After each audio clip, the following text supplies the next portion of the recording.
আন্তর্জাতিক রাজনীতি ও সামরিক কৌশলের মোড়ে দাঁড়িয়ে ইরান যুদ্ধ এখন এক চরম অনিশ্চয়তায় এসে ঠেকেছে। ৮ জুলাই ইরানে ৮০টি লক্ষ্যবস্তুতে যুক্তরাষ্ট্রের বিমান হামলার পর দুই পক্ষের যুদ্ধবিরতি ভেঙে যায়। এরপর থেকে দুই পক্ষের হাড্ডাহাড্ডি লড়াই চলছে।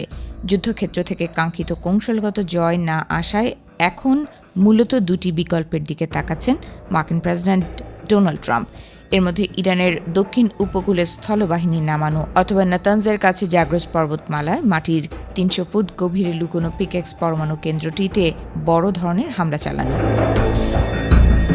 মার্কিন গোয়েন্দা তথ্যানুযায়ী এই পিকেক্স পর্বতের ভেতরে ইরান প্রায় ৪৫০ কেজি উচ্চমাত্রায় সমৃদ্ধ ইউরেনিয়াম লুকিয়ে রেখেছে।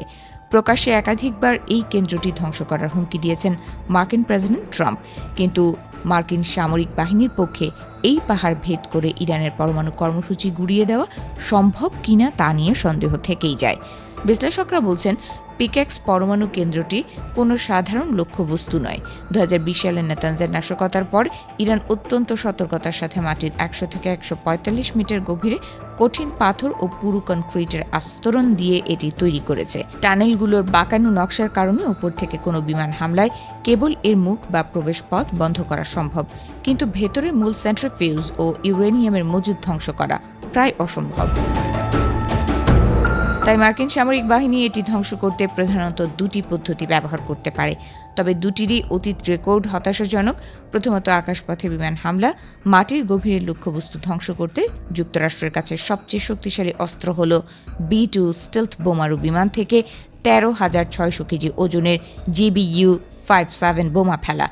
এই বোমা সর্বোচ্চ ২০০ ফুট মাটি বা পাথর ভেদ করতে পারে। ২০২৫ সালের জুনে অপারেশন মিডনাইট হ্যামারে ইরানের ফোর্দো পরমাণু কেন্দ্রে ১২টি এই বোমা ফেলেও কেন্দ্রটির মাটির গভীরে থাকা মূল অংশ ধ্বংস করা যায়নি। পিকেক্স পরমাণু কেন্দ্র ফোর্দোর চেয়েও বেশি গভীরে এবং বেশি সুরক্ষিত হওয়ায় কেবল বোমা মেরে এটি নিশ্চিহ্ন করা অসম্ভব।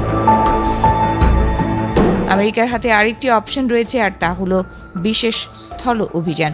পিকেক্স পর্বতটি ইরান ইরাক সীমান্ত থেকে প্রায় ৪০০ থেকে ৭০০ কিলোমিটার গভীরে অবস্থিত। এর ভেতরে ঢুকে কমান্ডো অভিযান চালানো চরম আত্মঘাতী। চলতি বছরের ২ এপ্রিলে ইস্পাহান প্রদেশে বিধ্বস্ত মার্কিন বিমানের পাইলটকে উদ্ধার করতে গিয়েই যুক্তরাষ্ট্রের অন্তত ৫ থেকে ৭টি বিমান ও হেলিকপ্টার ধ্বংসের মুখে পড়েছিল। সেখানে হাজার হাজার প্রস্তুত থাকা ইরানি সেনার বিরুদ্ধে পিকেক্স স্থল অভিযান চালাতে যাওয়া মানে বড় ধরনের সামরিক বিপর্যয়কে আমন্ত্রণ জানানো। বিশেষজ্ঞদের মতে পিকেক্স পর্বতের শক্ত নির্মাণ শৈলী এবং ভৌগোলিক অবস্থা নিয়ে মার্কিন সামরিক সক্ষমতার চরম সীমাকেও হার মানায়। তাই পিকেক্সের পরমাণু কেন্দ্রটি ধ্বংস করতে গেলে ট্রাম্পের অভিযান ব্যর্থ হওয়ার সম্ভাবনাই বেশি। আর তখন নিজেদের পরমাণু কর্মসূচি আরও দ্রুত গতিতে বাড়িয়ে দেবে ইরান, আর তাহলে পুরো মধ্যপ্রাচ্য এক নিয়ন্ত্রণহীন ও সার্বিক ধ্বংসাত্মক যুদ্ধের আবর্তে তলিয়ে যাবে বলে সতর্ক করছেন বিশ্লেষকেরা।